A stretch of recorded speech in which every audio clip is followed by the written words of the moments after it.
Southeast Asia is one of the regions in which the Belt and Road Initiative is being implemented most intensively, and no one better to speak to about this than Dr. Don Emmerson, Director of the Southeast Asia Programme at the Freeman Spogli Institute of Stanford University.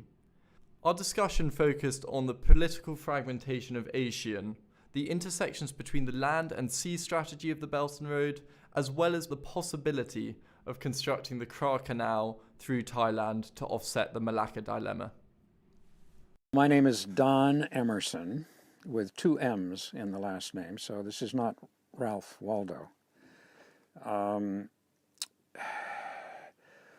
What to say? I have focused on Southeast Asia for the bulk of my career. There are various happenstantial reasons for that, which we could get into if this were an autobiographical account. Suffice it to say that I do not regret in the slightest having become a so-called specialist in Southeast Asia. Its diversity is stunning, which means that if you cross all 630 million people and 11 countries, there's ample opportunity to satisfy your intellectual curiosity on virtually any topic. And so I continue to be mesmerized by the region and fully aware of the limitations of my own knowledge. And I was lucky enough to speak to Professor Finger beforehand on his new book, the New Great Game, and he highlights there the twin needs of both security and development for China. How does China balance these needs in your region in ASEAN? Well, the first thing that I have to say, truth in advertising is essential. I do not speak Chinese. Obviously, I have been to China on a number of occasions, but I have never lived there, and I have never done research, let alone anthropological research in China that would give me the confidence to be able to answer your question. Development and security are, of course, two different things. They are presumably related in some sense. I suppose the argument would be the more developed you are, the more secure you are, but even that is subject to counter-arguments. And frankly, not speaking Chinese and lacking the deep knowledge of Chinese culture and Chinese history that would be necessary for me to answer your question, I think I'm going to have to pass on that. I am perhaps less unfamiliar with how those two concepts play out in Southeast Asia, but they're very abstract, and development in country A is different from development in country B. This is not a cookie cutter that you slam down on the political economies of the world, regardless of their distinctive characteristics. So I'm a little bit gun-shy on answering that particular question.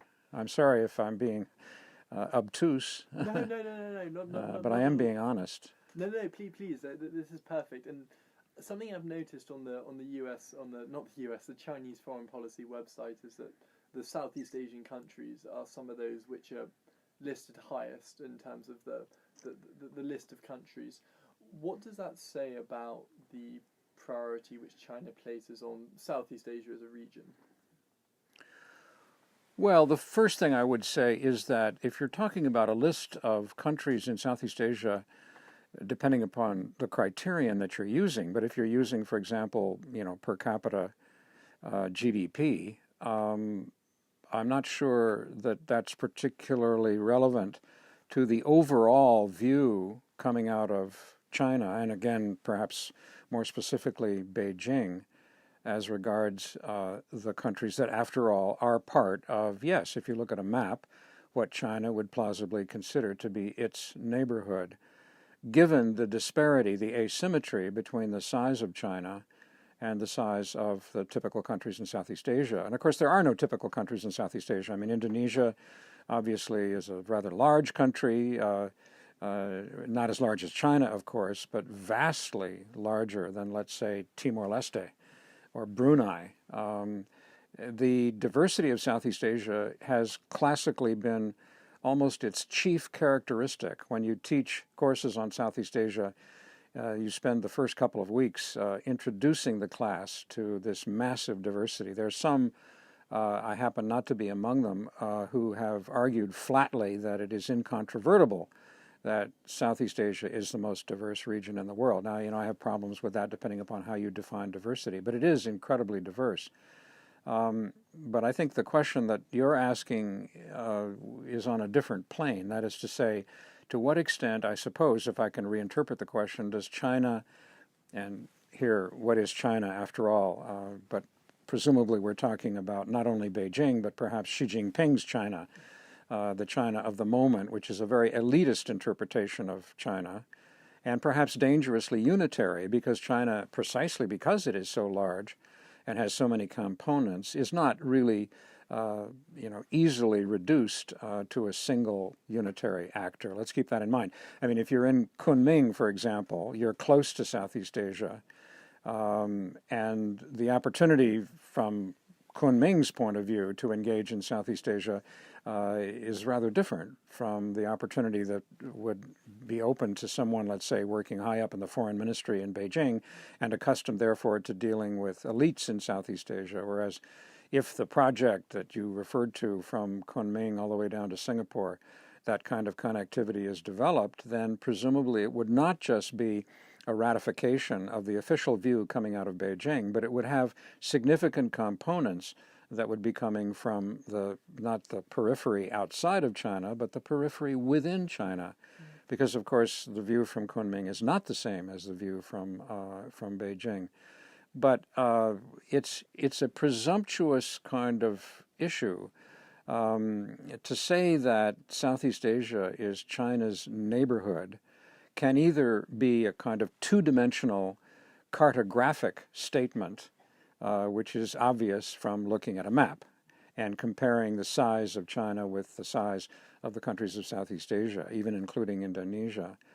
But there's a three-dimensional interpretation of neighborhood, which is much more presumptuous, and that is that China feels the kind of right, the priority, the natural sort of dominance that would accrue to a powerful country that looks outside the windows of its house at a neighborhood of smaller houses and thinks, to put it bluntly, these are mine. This is my turf.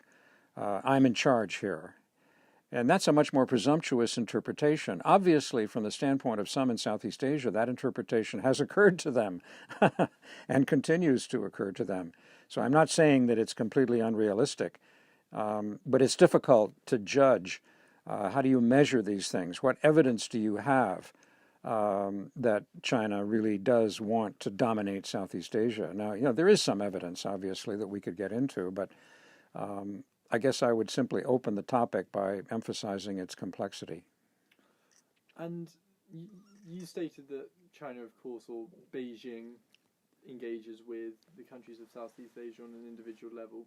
Its desire to create economic corridors spanning across Africa, Eurasia, but also specifically in the Southeast Asian region is one which requires a multilateral approach, because economic corridors or transport corridors usually span countries. How can that be reconciled with an engagement with countries on a individual level? Well, that is a fascinating question. It's a question that one can escalate to a global level, leaving China and Southeast Asia far behind.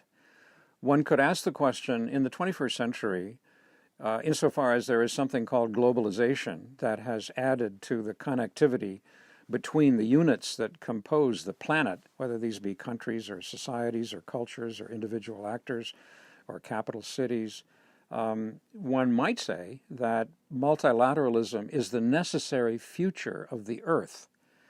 I've often sort of played with the notion of the nature of urgent problems and how that nature changes over time.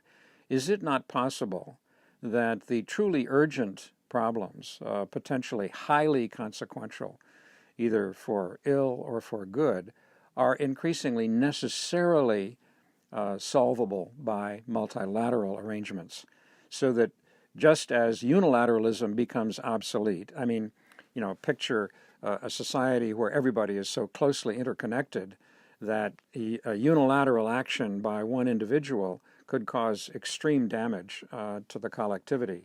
That the one principle that one would have to have is cooperation, which means multilateral cooperation, unless there is a dominant figure. And in this case, presumably China would play that role, at least within Asia, or at least with regard to Southeast Asia. And so, yes, you're absolutely right. I mean, if we're talking about the Belt and Road Initiative, there is a tendency among those that haven't really looked at it closely to think of it as, well, just another multilateral affair. We have lots of examples of multilateral cooperation. This is China cooperating multilaterally with not just the rest of Asia, but all the way to Europe and, East Africa and South Asia and so forth. No, that's not the case. We're familiar with the American model during the Cold War of the hub and spokes. The U.S. was the hub, and the spokes were the allies, right? Selected allies around the world. And that is much closer to the character of the Belt and Road Initiative. And frankly, it's natural that in Southeast Asia there is a tendency to question the motives behind a bilateralist preference. After all, if China were to have a multilateral arrangement with Southeast Asia, there would be 12 different countries at the table. That is to say, China, the 10 members of ASEAN, Brunei, Cambodia, Indonesia, Laos, Malaysia, Myanmar, the Philippines, Singapore, Thailand, Vietnam, and Timor-Leste. And so in a sense, if you operate on the basis of one state, one vote, China would be outvoted 11-1. I mean, of course, that's a fanciful kind of characterization. But with regard to the South China Sea in particular, China has maintained radical bilateralism. They will negotiate issues of sovereignty, they say, with those Southeast Asian countries that actually have claims on the South China Sea, but they will not meet together. There are either 4 of them in Southeast Asia or 5 if you include Indonesia, because again, multilateralism reduces the relative influence of China sitting around the table. So I think there is a rather thoroughly embedded cynicism, if you will, or suspicion in Southeast Asia that China prefers being bilateral because it maximizes its asymmetry, its power. So, there are a set of both empirical and normative issues involved in this question. It's interesting, if I may comment, that and to be fair, it's very important to be fair, that the AIIB, the Asian Infrastructure Investment Bank, is bilateral. Is multilateral. Multilateral. It genuinely is. And it's quite separate, actually, from the hub and spokes that characterize the BRI, the Belt and Road Initiative. And I think when the AIIB was first, being bruited about and then established, there was even some, perhaps in retrospect, naive hope that the multilateral model of the AIIB would eventually characterize the BRI. That has not happened. And in fact, if you look at just in terms of millions of dollars, at the size of the loans that have been made multilaterally, with relative transparency, with reasonable economic good governance in mind through the AIIB, they are paltry, trivial by comparison to the billions and billions of dollars that are involved, that are flooding through, ostensibly flooding through the hub and spokes connections that characterize the BRI. And so as long as China insists on the bilateralism of the BRI, it will be interpreted as a desire to dominate, not as a desire to cooperate. And focusing on 2 specific countries in Southeast Asia, the first being Cambodia, the second being Laos, there's been criticisms written and also articulated in various mediums against China on the way that they've involved with them. What implications, if you're able just to provide a brief outline of China's approach to Cambodia, to the Southeast Asian region, and also to Laos with the amount of external debt it's getting into? Well, this is a fraught issue. And once again, I think one has to decentralize the subject. I don't think it's fair to say that the experience, which is now kind of iconic, of Sri Lanka and Hambantota, where there was clear evidence of what is now being called, and I think accurately in some ways, a sort of matter of debt trap diplomacy. That's the phrase. I mean, I mentioned this phrase at in Singapore in May of 2018, attending the Shangri-La Dialogue, and there was a Chinese colleague representing the government in Beijing who was emphasizing how the Belt and Road Initiative is a matter of, goodwill and cooperation and benefiting other countries and so forth. And I did mention this. And the reaction was very, very strong. China denies that it's engaged in debt trap diplomacy. But in fact, there is evidence, and there is some evidence in Laos and also in Cambodia that China will come in. Remember that these are not grants, these are loans in the BRI, and they are typically at commercial rates of interest or even above commercial rates of interest, okay, together with a bunch of other requirements. For example, using Chinese labor, which of course is of concern in places like Myanmar and so forth, Laos, that have actually, fairly large underemployed populations who would benefit if they were able to do it. Now, mind you, there's a counter argument from the Chinese point of view that, a lot of this work requires the knowledge that an engineer would have, which means higher education, so the local population. But even so, there are manual labor jobs that presumably could be filled. So the issue of loading the recipient with unrepayable debt is a real issue. The transferring of that debt, once it becomes clear that the host society cannot repay, just look at the GDP of Laos in comparison to the debts that have been loaded upon that country, then China comes in and says, oh, well, we're so sorry that you can't repay the debt, but we have a solution, which is equity. We will transfer the debt into equity, which means ownership, which actually begins to look like colonialism. In the century of humiliation that China necessarily and with reason regrets, that tactic was very much, yes, indeed, used to some extent by the imperial powers, and it's now surfacing in very different guise in China's relations with other countries. There are some who would argue, I mean, it depends. You'd have to look carefully at the map, and then, frankly, because a lot of these arrangements are opaque, they are not transparent. In fact, the whole BRI is opaque. I challenge you to get detailed information, publicly available information, on the terms that are offered, the nature of the arrangements that link China with individual recipient countries within the BRI. But obviously, this is a real factor in Cambodia, as I was going to say. There's some who argue that roughly a fifth of Cambodia's coastline in the Gulf of Thailand has essentially been turned over to China for its own development, and that really smacks of colonial rule. If I may, do you think there's a difference between a debt trap and unilaterally implementing your strategic priorities? So, for example, in the case of Sri Lanka, I was listening to one podcast which on Intelligence Squared by Bruno Mackay's his new book, the Chinese World Order, and that he had heard from Chinese officials that they wouldn't make money on Sri Lanka for 30 years. Moreover, as far as I'm aware, Sri Lanka actually in the mid-noughties, went to China first in order to discuss them investing in Sri Lanka. I mean, personally, I don't necessarily question that there's morally ambiguous issues with what's going on, but do you think there's a difference between unilaterally implementing your strategic priorities and setting a deliberate trap in order to take control of something?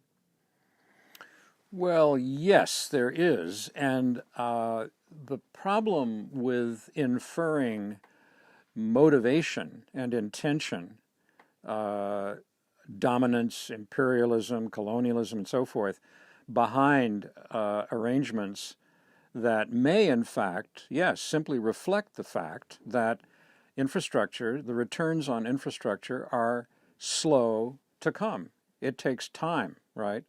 This is not like, setting up a factory and turning out, widgets and making a lot of money right off the bat. These are very long-term arrangements. So, and it is said, of course, this is a cliche of China, that they always think long-term, right? So it is possible to rationalize China's bilateralism by saying, yes, they're taking on risk. They're making these loans knowing that the returns are going to be very slow to come.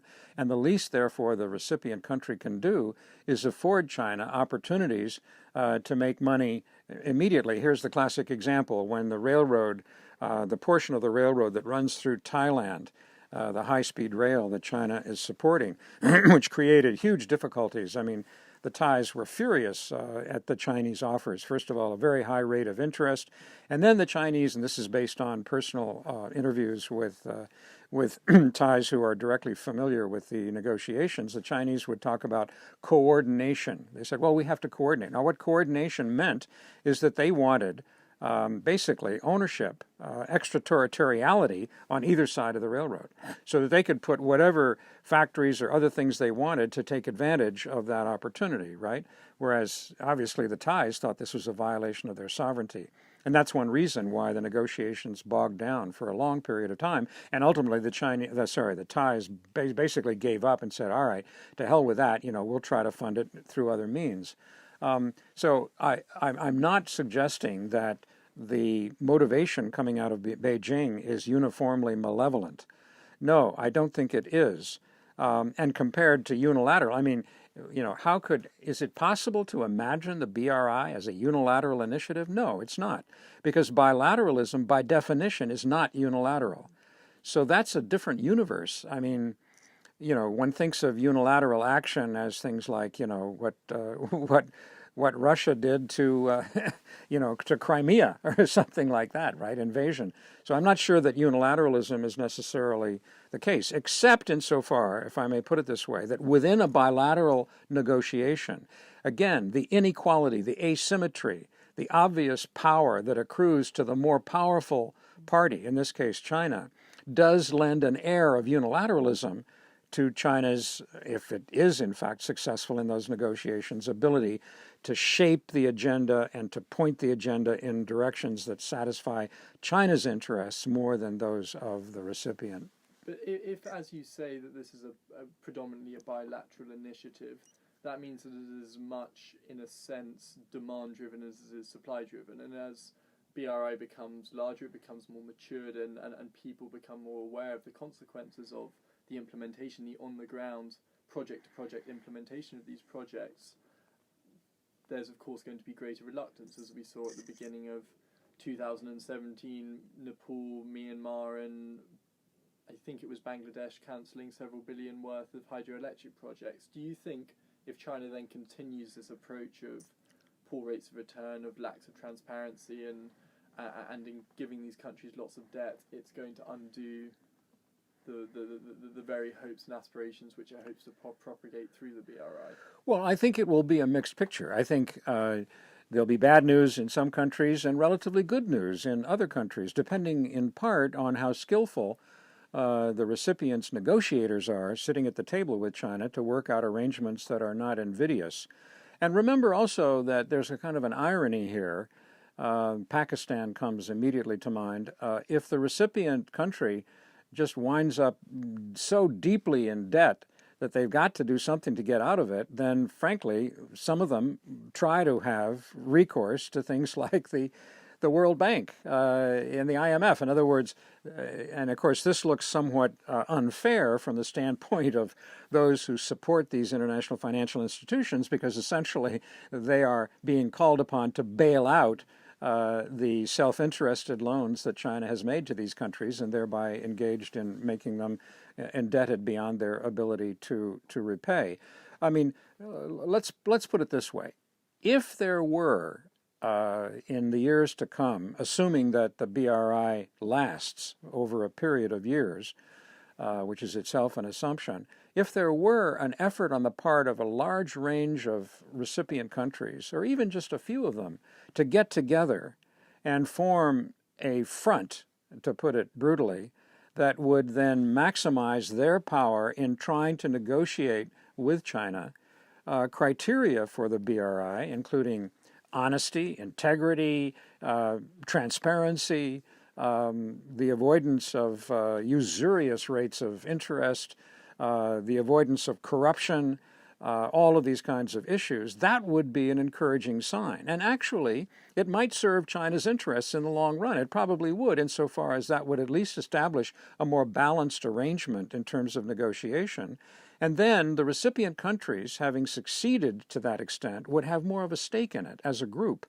One could even imagine in Southeast Asia, although this is science fiction, political science fiction, ASEAN, the Association of Southeast Asian Nations, getting together and saying, you know, we really got to do something about China is picking us off one by one, right?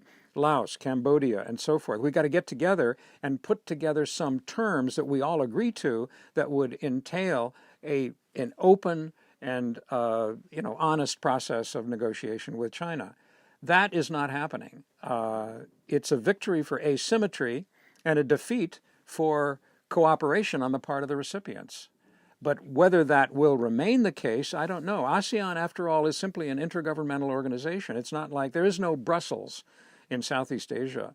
Not to mention, of course, the issues of Brexit that lead one to doubt even that the European Union has the kind of concentrated power that one might have thought otherwise. So I'm not optimistic that this kind of an arrangement will occur, but it obviously would be one answer to the problem of why asymmetry then becomes invidious, because it facilitates the penetration of economies to their own detriment by China. Something that you mentioned there I found quite interesting was that BRI, of course, it's an assumption that it will last its timeline into well, as some analysts suggest, 2049. Is BRI something that can be allowed to fail? It's been written into the constitution. It's so closely tied to Xi Jinping as a leader. Is the failure of BRI the fall of Xi Jinping himself? Well, if I understood domestic Chinese politics, I could answer that question, but I lack the expertise that would be necessary to do that. It does seem to me that, there's a difference between a bang and a whimper. One can imagine the BRI gradually becoming more and more a kind of sideline affair, in terms of people will think, well, whatever happened to the BRI? Well, it's still operating, but it doesn't have the kind of central focus that it has now. And China, therefore, would perhaps, there are a lot of reasons why it could follow this kind of a modest incremental trajectory into irrelevance. For one, of course, although the trillions of dollars in foreign exchange to which China still has access, partly due to the buying power historically of American consumers, that pile of cash, so to speak, has shrunk, but there are still trillions left. One can, however, imagine a recession, some people are predicting it in 2019, that would further cut into the ability of China to fund the BRI. Then it seems to me, rather than, Xi Jinping being ousted in some kind of coup because of the failure of the BRI, no, China is led by some extremely intelligent people, including people who work on political economy issues, and they would say, no, we just can't afford to maintain the kind of pace that we started with, and so we'll just sort of let it kind of fade and slow it down. That seems to me more likely. And also, Xi Jinping is smart, and at some point he would realize that it's too costly to his political future to continue to identify himself so thoroughly with this one project, however massive the project is.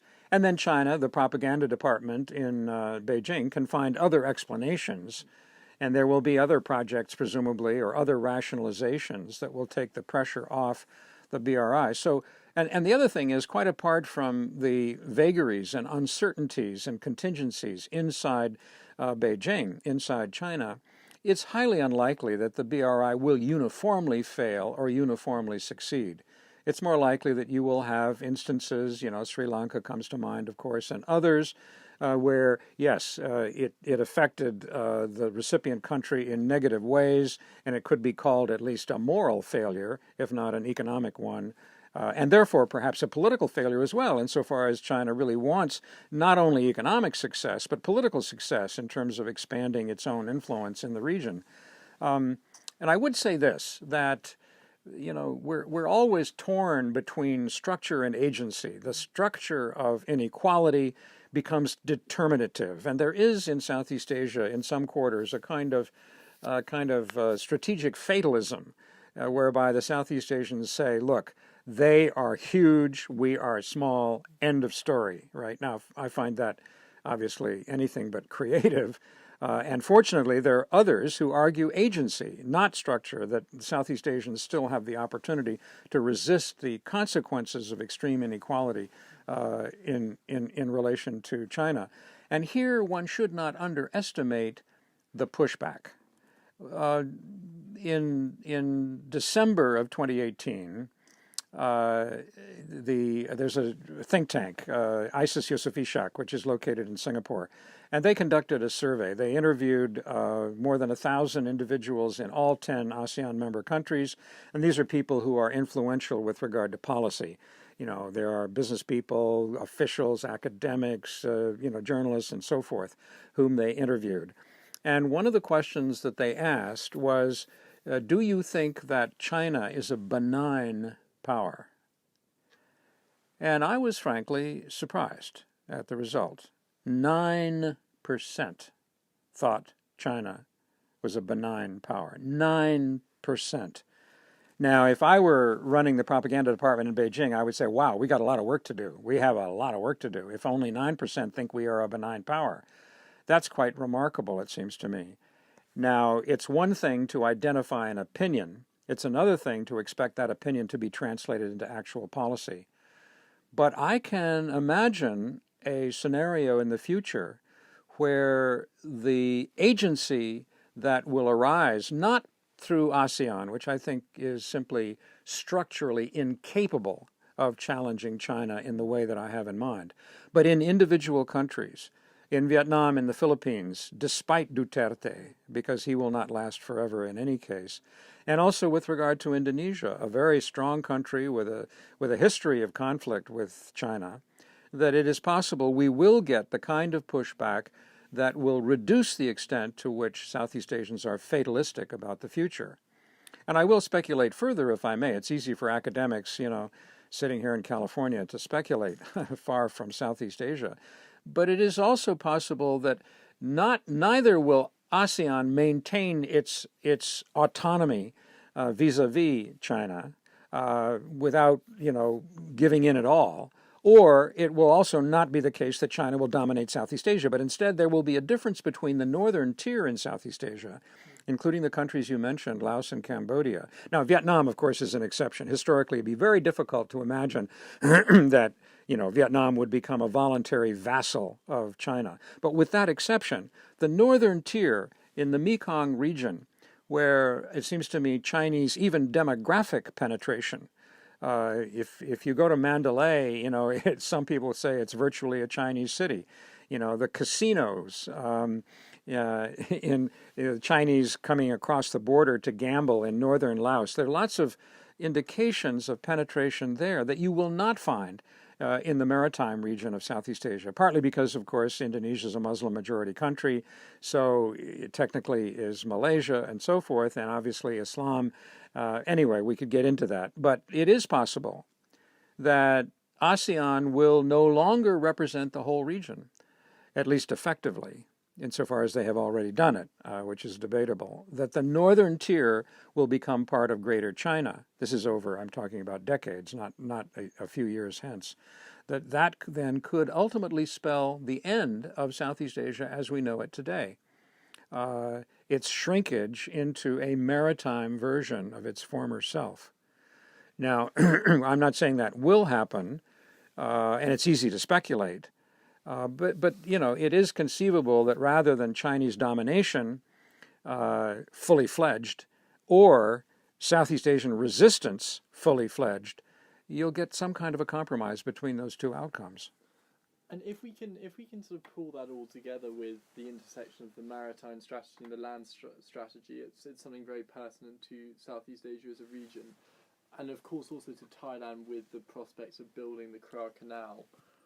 What implications would the building of this canal have to, I guess, what has been called, colloquially speaking, the Malacca Dilemma? Right. I guess I would say this. The Malacca Dilemma is not really a dilemma. Viewed from Beijing, no, it is a problem. It is a problem. A dilemma implies two choices: do nothing or the Kra Canal, so that you're no longer relying on traffic that comes through the Malacca Strait. Frankly, the realistic prospect of a Kra Canal at the moment is very, very low. And one can even, well, this is changing the topic a little bit because I'm moving now further south, but the East Coast rail connection that China wanted to promote through the BRI, which would, run right across the peninsula, the Malay Peninsula, that is certainly the political heartland of the country of Malaysia. That would be another example of trying to bypass the Malacca Strait. But the Malaysians, especially under their current government, were well aware that that is not in their interest. And why should they then allow the Chinese to put this structure in that simply serves Chinese desires not to depend on traffic through the Malacca Strait? And nor is there, frankly, in my opinion, really any enthusiasm to speak of inside the Thai government to allow China to build some kind of a Kra Canal. So China is simply faced with the problem, from their point of view, of being bottled up. The narrow neck of the Malacca Strait on the one hand, and then the exit, which is also relatively narrow, north of the Philippines, between the Philippines and Taiwan, which of course is, for all practical purposes, now a separate country in the northeast. And this gets us into the Chinese feeling of being hemmed in by the first island chain, and their desire, therefore, to break through. But I don't think of it as a dilemma. I just think of it as a challenge. And ultimately, here again, we go back to the difference between unilateral, bilateral, and multilateral. Surely a multilateral arrangement, which actually involves not just those that make claims to the South China Sea, or those countries, Indonesia, Singapore, Malaysia, that border the narrow connection between ultimately the Indian Ocean and the Pacific Ocean going through the South China Sea, namely the Malacca Strait. It's a natural kind of outcome to think that the solution lies in a multilateral arrangement. And already, if we look at the cooperation between Singapore, Malaysia, and Indonesia with regard to piracy in the in the Malacca Strait, that could even become a kind of precursor for a larger arrangement that would involve other countries, including users of those waters, who do not make claims to any of the land features within them. Surely the future of the South China Sea, including the Malacca Strait, should be in an international arrangement in which one preserves as much as possible freedom of the seas, however you define it, which of course is a problem.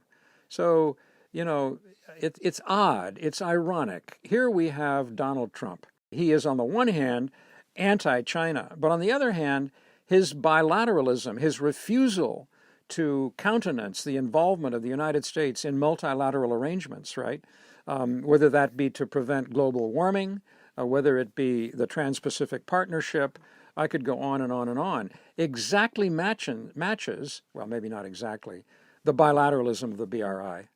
And the lesson here is a thoroughly structural one, regardless of the agency you impute to smaller countries, that the big countries simply realize that multilateralism hedges them in. It limits their freedom of action.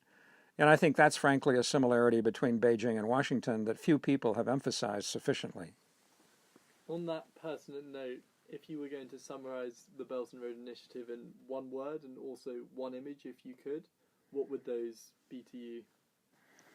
Well, the word, I'm an intellectual, so-called. I'm a pseudo-intellectual. I'm not an intellectual. I'm a pseudo-intellectual, and I am an academic. And so forgive me for saying that the one word is fascinating, absolutely fascinating. Fascinating, not just in terms of the content, but the ramifications, the implications, the analysis, the comparisons, and of course, beyond the BRI to the state of the planet and to trying to find solutions that will redound to the benefit, economic, but also in terms of security, of the people who live in this increasingly interconnected world, ironically interconnected, but at the same time now host to a variety of populisms, including American populism, Trump style, that are threatening severe damage to the planet. So that would be my answer with regard to the BRI. It is just an extraordinarily interesting experiment, whether it succeeds or fails, or probably, as I expect, a little bit of both.